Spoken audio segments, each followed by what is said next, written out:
Hey, what's up, everybody? This is Leroy, and welcome to my channel, 40 and Broke, where we're all about getting out of debt, saving, investing, and getting our finances under control so we can live the life we've always dreamed of. Because that's what it's all about, living the life we've always dreamed of. So I'm here, I'm doing another Prison Tales video. In my last video, I talked about the 3 home invasions that I had committed that got me sent to, that got me on my probation. So now I'm going to talk about the stuff I did that led up to me getting sent to prison. So we left off last time. I had 3 years probation, and it really didn't faze me. I'm not going to lie. It didn't faze me much at all. I was like, whatever. So I was doing okay in school. Well, we ended up moving to a new school district and in a different city. And granted, it was only like 10 miles away, but sometimes even something as little as 10 miles is enough to completely change the trajectory that you're on. So I had a probation officer, and she was kind of on me about this stuff. She's like, because when I was at the old school, I was failing everything. I didn't do much for work. I didn't care. I was basically in a zone, and it was a comfort zone that this is how people that knew me, this is how they assumed I would be. So once we left that school district, there was nobody around me that I don't want to say that I was there to impress or not impress, anything like that, I just got there and it was like, well, there's nothing for me to do. So I just started doing my work. I just started doing schoolwork again. And granted, I was always a really smart kid, so it wasn't hard for me to fall back into everything. And I was in all the same classes I was in at the old school, because we started halfway through the year. They didn't want to put us into anything new. So like the Spanish class I was in, my old school, I could barely speak a lick of Spanish. This class, you could speak nothing but Spanish when you got into the class. So my Spanish got a little better. I mean, it went from non-existent to just shitty. So, but I remember one day, so I started doing my homework. I'm turning in my homework. I even had to have, my probation officer made me do reports. Like, the teachers had to sign these reports. So whatever my work was that needed done for the day, I had to write it in there. The teacher had to sign off on it. Then I had to show it to my probation officer when I seen her at the end of the month. So all that had to be in order. But I remember going into the probation officer one time, and I'm like, well, she's like, I've got all my grades. I said, my grades are up. And she's like, so she said, how are your grades looking? I said, well, my math grade everything went from basically 0% to A-, B+. And she's like, that's awesome. She's like, I said, chemistry. I was like, oh, there's good news and bad news there. And she's like, well, what do we got? And I'm like, well, the good news is I've gone from 0% or like 6% to a 47 or a 57%, something like that. She's like, well, what's the bad news? I'm like, it's still a failing grade. And she's like, well, you need to pass. You need to have passing grades. And I said, all right. She said, because she said, if you do not get your diploma, you will get violated. And they will violate you. And I'm like, all right, so I'll work on getting my diploma, whatever. And she's like, all right. So, well, at that school, started doing really good. And then I remember one time I ended up getting, it would have been my senior year, a guy from my old school wrote in. My brother would hang out with him. And my brother was on a different lunch than I was. I think he had lunch before me or maybe after me, one or the other. But I just ended up starting hanging out with them. I'd skip my classes and go hang out with them. And then we'd skip school and we'd go smoke weed and hang out. So basically my trajectory went once again from there to right off the cliff. And it's funny because I don't ever remember like my probation officer just jumping down my ass over this, you know. I mean, I remember her being like, you don't want to do this, you're gonna mess up, but she never like violated me or anything. So maybe probation and parole were like kind of two different things, because my parole officer would have been like, you're going back to prison, whatever, I ain't got time to deal with you, you don't give a shit, you're going back to prison. But so the probation officer would be like, look, you need to get your stuff together. Well, ended up being my first day of my senior year. I go in to get my class schedule, and they wouldn't give it to me. And they're like, well, you checked out a book last year and it never got turned back in. I think what happened was I checked out a book for somebody because he'd already checked out. You're only allowed like 5 books. And he's like, oh, I need this book for this. And I'm like, I'll check it out for you, dude. And he never brought it back. I think he ended up keeping it, and I don't know what happened. So they ended up not giving me my my schedule. And I was like, look, I don't know what happened to the book, blah, blah, blah. And they're like, well, too bad. Either figure it out or pay for it. I'm like, I'm not paying for the book. And they're like, well, then you're not getting your schedule. I said, well, then I just quit. I quit school. You can't keep me here. I'm 17 years old. I can drop out. So I left. And I went around. I was like, well, where's my brother at? Because I'm going to tell him. They're like, well, we can't tell you where he's at. And I'm like, fine. So I just walked around from class to class until I found him. And I was like, hey, dude, I quit. I'm dropping out. They're not giving me my schedule. I'm leaving. He's like, dude, you ain't keeping me in this shithole by myself. He said, fuck these people. And he's like, I'm leaving too. So we ended up walking out, leaving. I remember there's a security guard that used to like check for truancy and make sure everybody got to their class and nobody was smoking in the parking lot or whatever. And she's like, what are you guys doing? I'm like, look, I dropped out of school. I'm 17 years old. I'm an adult. You legally can't keep me here. And my brother was like, and I'm going with him. And she's like, look, and I'm like, look, just go away, go mess with somebody who wants the help. So we ended up leaving. We go home. My mom's like, what are you doing? We're like, we dropped out. She's like, what the hell are you talking about? You dropped out. And I told her what happened, and she swore up and down she remembered me taking that book back. And I'm like, no. Anyway, so we just ended up dropping out of school. And I remember we're just hanging out, and that's all we did. We hung out, and we weren't doing anything. And I think finally my mom got fed up with it. She's like, you guys are taking your asses back to school. So she went and signed us up for this adult education school, which was, on the other side of town. And that was more it was an adult education and like for messed up kids. So you've got kids that drop out of, dropouts, or they'd been in trouble because they were like on probation, had like, tethers and stuff like that. And the regular schools wouldn't take them. So they would go to this other school. And, that school, I'll actually say, was pretty good. The teachers actually cared about the students. I mean, they already knew the students were messed up, and this was one of the last chances for them. So they were actually there to help people, and help people that needed the help. Whereas, you got your other teachers at the regular school, they're like, we're going to help the kids that want help, and these ones were like, these kids need help, and we're going to give it to them. So we went to that school for a while, and my cousin Brandon, one of my other co-defendants, he was with us. So, but I don't think he lived with us, but I don't think he went to the school. So it ended up being my brother and I would drive to the school. My cousin would ride with us, and then he'd just take my car. He'd come back at lunchtime, hang out with us at lunch, and then come back and pick us up when school was over. So then it got to the point where, once again, we start breaking into houses.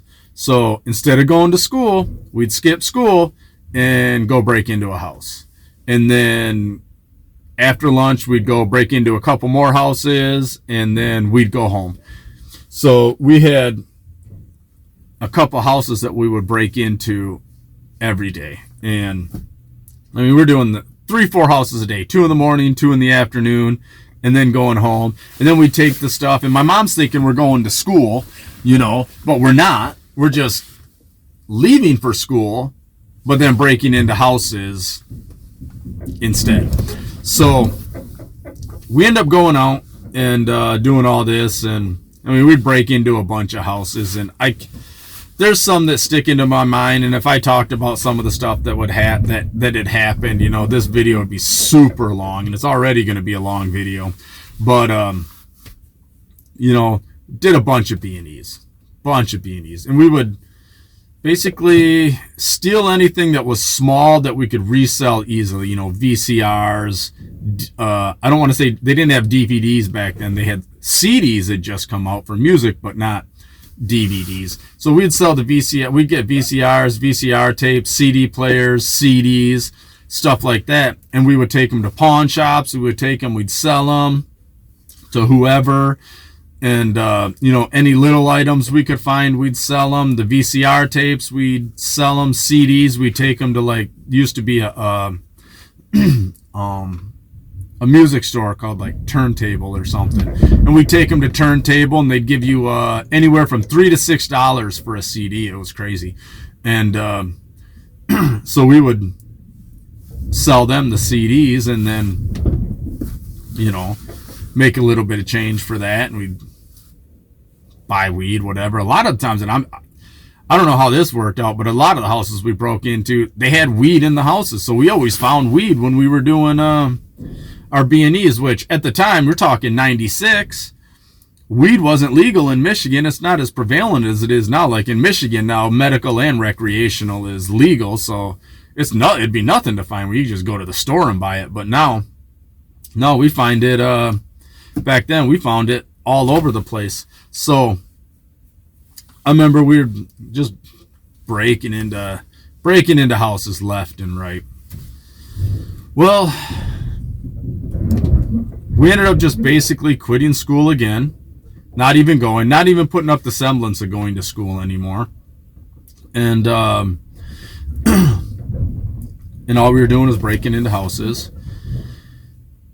And then I ended up getting a job. My mom was like, you guys are going to go to school or you're going to get a job.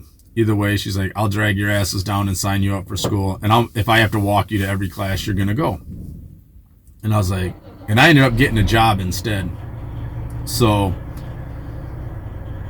I started working for the neighbor guy hanging drywall. And I remember I was probably working for him for 2 weeks. We work out of town.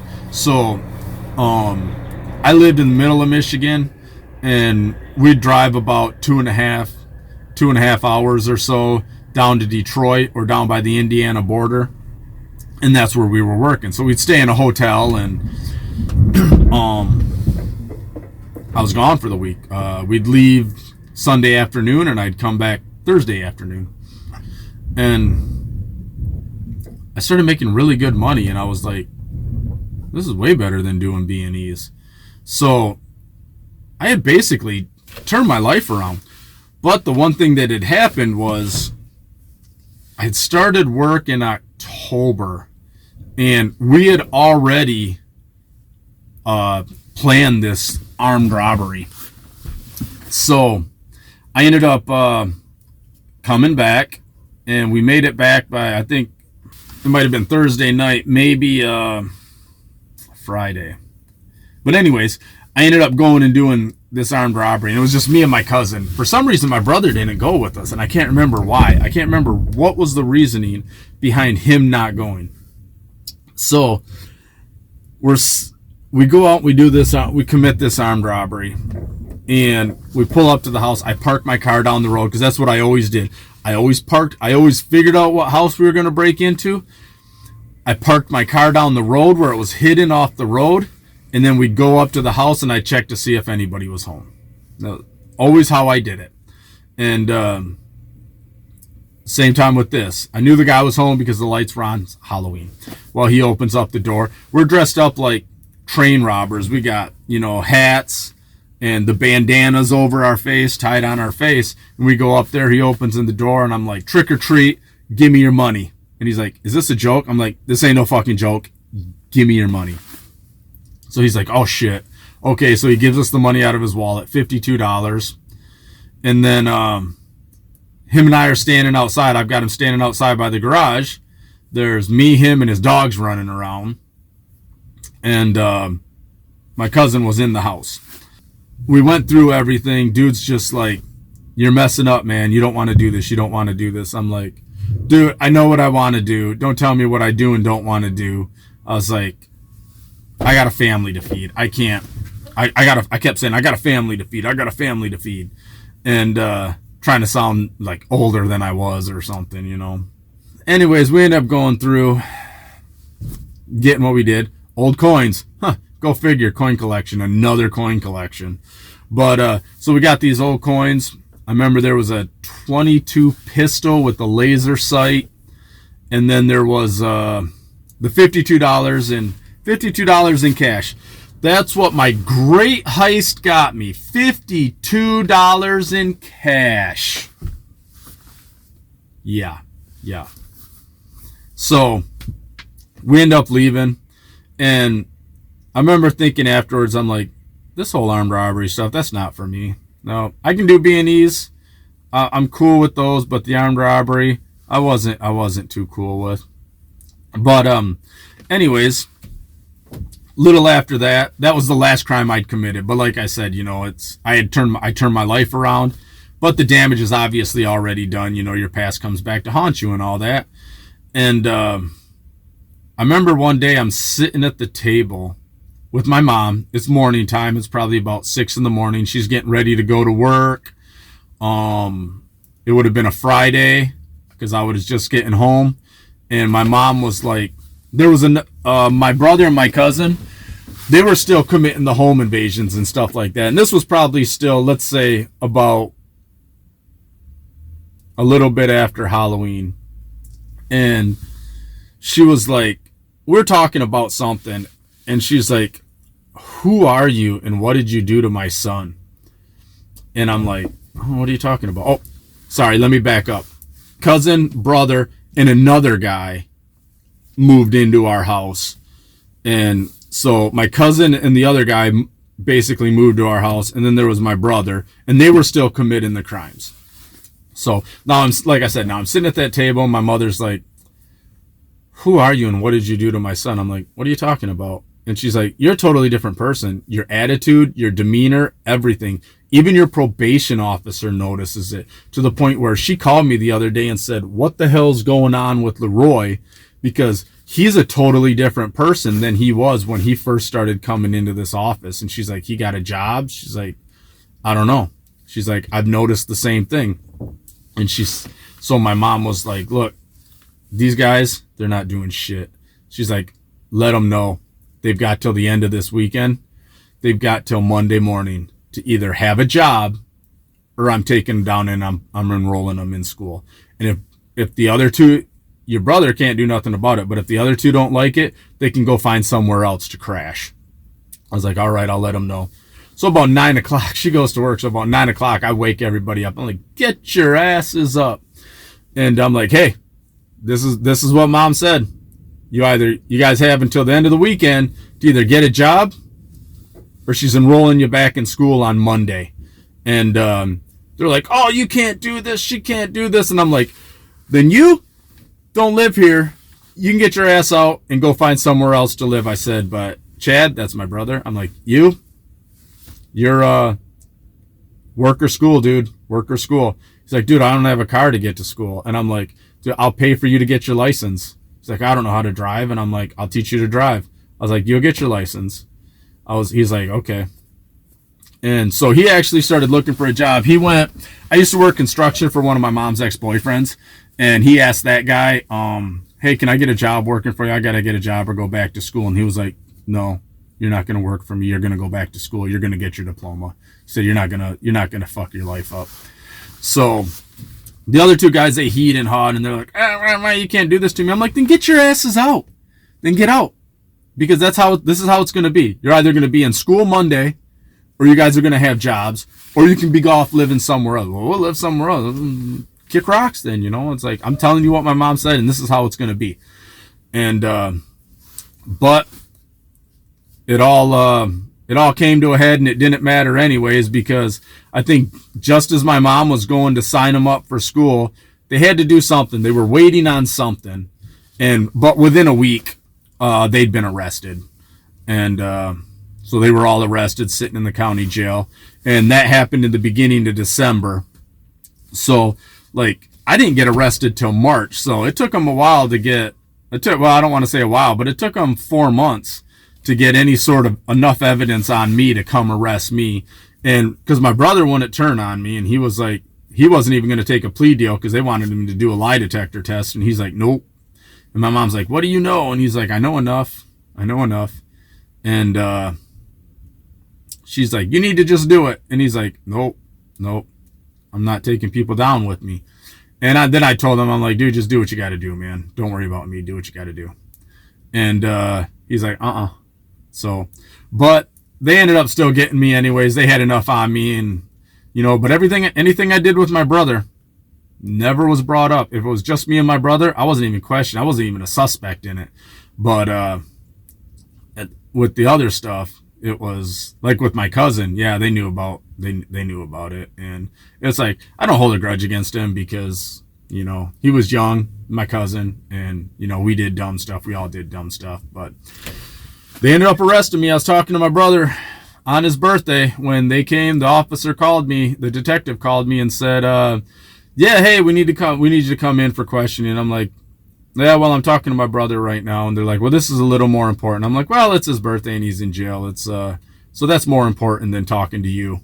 And talking to him, in my opinion, is more important than talking to you. So yeah, that kind of upset him.